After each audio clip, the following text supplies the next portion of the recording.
All right, y'all, I'm about to be with y'all brief. I already know this word is about to free somebody, okay? So I want you to hear this word right now. I want this to be confirmation, all right? For you, whoever you are, if you starting something, stay where you are planted and keep watering your seed. If God told you something, receive it. Don't doubt it, okay? How do you receive it? You keep cultivating it every day. You keep watering it every day. You keep reading his word every day. You keep seeing who you are in him every single day. And where I'm getting this from, y'all, is because this morning I was up and I was reading Genesis chapter 3. Now, I have read Genesis chapter 3 before. Many of you probably have already read it before in your lifetime. And today, this verse just really stuck out to me, y'all. It really stuck out to me, so I know it's a word for his people. I know it's a word for somebody that's looking at this, okay? I said somebody, all right? So the word ain't always for everybody. But I know it's a word for somebody, and I want you to hear me. It's Genesis chapter 3, verse 1. I'm about to read it right now, okay? Now, it says here, now the serpent was more crafty than any other wild animal the Lord God had made. Y'all know who the serpent is, the Lucifer, right? The serpent said to Eve, he said to the woman, did God really say you must not eat from any tree in the garden? The serpent said, did God really say you must not eat from any tree in the garden? Come on, y'all. Those who are going to get it is going to get it. Are you second guessing what God told you? Did God show you a vision through your dreams? Did he give you confirmation, maybe through somebody else? Did he put a nudge in your heart where you just know he got you doing something? He got you going after something. He got you on a certain type of mission. Did God do something to let you know that he told you something? And doubt is clicking in right now.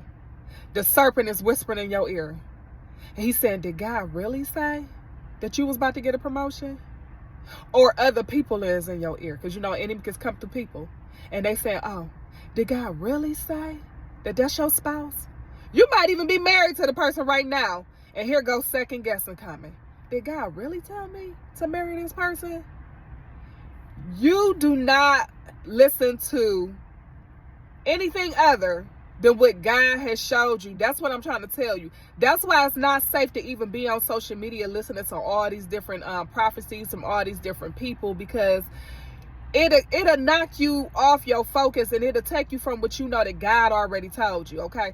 Maybe you just started a YouTube channel, or maybe you just started posting on social media, or maybe you just started school, and you questioning yourself right now. You like, did God really tell me to go back to school? Did God really tell me to start this YouTube channel? You asking yourself that, and who is that? That's the enemy, because you know what God told you to do. So you got to hold on tight to what God told you to do. So whoever you are watching this right now, I want you to stay planted and grounded where God has put you. Stand on the foundation of the word, what God has told you, what he has showed you, the vision he has shown you. The devil is a lie. His whole ideal is to try to make God look like a liar. If God told you something, stand on his word. I want to share that with you right now. So I don't know why, y'all, this morning that word stuck out to me when the enemy came. He said to Eve, did God really tell you not to eat from any tree in the garden? Now, if y'all, to those who might not know, God instructed Adam not to eat from the tree of knowledge, which is the tree of good and evil. He taught him he could eat from the tree of life only, okay? Now, of course, Adam told his wife Eve, like, hey, Eve, the same thing. But here come the serpent. Got you second guessing what God has said when you know God told you something. And then you know how it show up. It don't always show up with that question necessarily. It show up with you. Let's say you quit drinking and you around friends and family. And they're like, oh, go on and take another drink. Well, go on and take a drink. It's just for fun. It's the holiday. Well, it's just fun. Now, I don't have anything against anybody that drink, but those of you who understand this, sometimes drinking can trigger things for other people. Sometimes they can't social drink. Maybe they might become an alcoholic, or maybe it might trigger them to go back and do other things that they used to do. So they can't even take a social drink because of what it'll take them. But here go the enemy. Did God really tell you not to take that drink? You see what I'm saying? This is how it look like. This is what it look like. This is how it show up. It show up in other people. It show up in our thoughts. It show up in our doubts. It can even show up with imposter syndrome, y'all. And I don't battle with imposter syndrome anymore, but when I was younger, oh, I battled with that, y'all. Quick testimony.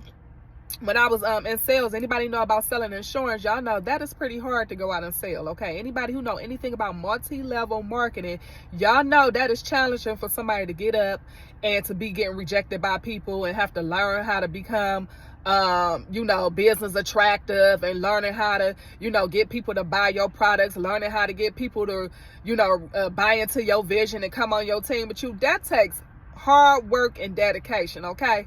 So I had started in that company when I was younger, y'all. I reached a level of success. I didn't never reach like the ultimate success, but I reached a high level of success in the company around that time where, and the reason why I say that, y'all, because I don't ever like to come off fake. I like to keep it real. So I reached a level of success that the company had ended up, putting me as one of their top people in the company below a certain level. And they said, you was basically the future of the company. Like you really got potential. So the company flew me out to Puerto Rico for 4 days, 3 nights. Every night I came in, they had gifts on my bed, like quality gifts on my bed. I didn't have to pay for any meals or anything. Like they pampered me like never before, okay? While I was there on that trip, the trip was supposed to be concentrated for just nothing but winners, okay? Nothing but the elite, up-and-coming winners that's in the company, okay? That's all that was in there was winners, right?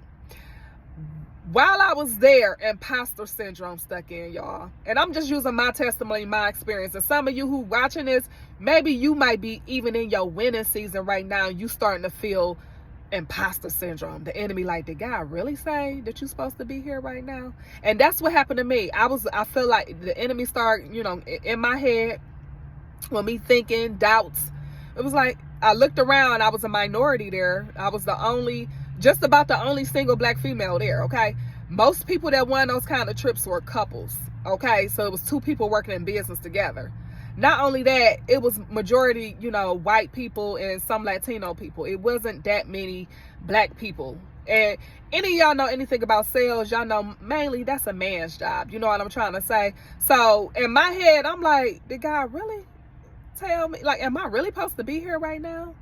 Like, is this the same girl who grew up in a inner city in a single parent home, the second oldest of 4 kids, that didn't feel like she was smart, that had low self-esteem, that didn't know who she was, that had a child at a teenage age? Am I really here right now?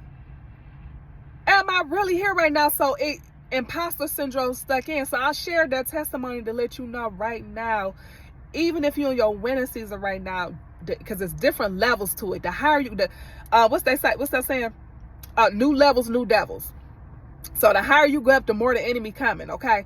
That's why you got to stay rooted. And around that time, I was young and I was not rooted into God. Like I read and I prayed, and, it helped me get to where I was, the level of success I reached. However, I wasn't grounded in God around that time. So I feel like I don't deal with that now because I'm grounded in God. Like I know who I am in Him. I know my confidence comes from the Lord. And that's what I want you to know. Your confidence comes from the Lord. So whatever it is you're doing right now, whatever it is you're going after, whether you thinking about starting something, you started it already, whether you even in your winning season, the enemy will come up because the enemy is crafty. You heard what the word said. It says the serpent was craftier than any other animal that God had created in that garden, okay? And he came to her, he said, did God really say? And just because she doubted, she disobeyed God. And by then, it became a domino effect, y'all. So I want to encourage you who looking at this right now, y'all. And I use my testimony only because I feel like it was necessary right now on letting you know the different ways the enemy try to plant doubt in us and try to take us back instead of us moving forward and continuing to walk on faith and continue to hang on the word of whatever God told us, y'all. And it can be a battle, don't get me wrong. Because sometimes you're looking at what's going on the outside and you're like, hey, this don't look like what God told me. Even like with some people that's in relationships that's married, maybe your marriage faces some problems right now. Maybe things not going on how you expected it to go. And you asking yourself, did God really tell me this was my spouse?